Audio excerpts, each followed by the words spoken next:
May bago na naman tayong content ngayong araw. So ito ang Black Keys na Daredevil action figure. So model kit to. Makikita nyo, kailangan nyo siyang i-assemble and whatnot. So open na natin siya. Ayan, mga runners. Blah, blah, blah. And then ito yung figure na nakabuo na. Okay naman siya. Pasado naman kung mahilig ka sa mga ganitong klaseng laruan.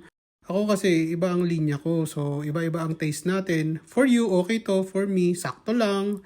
Pwede na. Actually, maganda siyang paglaruan. Maganda rin siyang i-post as you can see.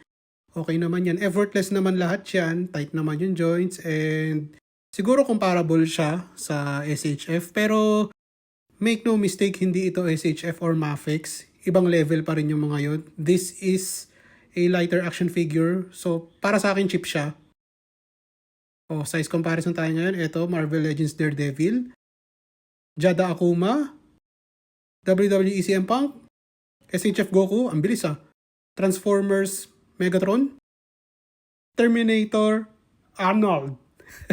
Gago, di pala si Megatron, si Optimus Prime yun. So, ito yung figure. Okay naman siya.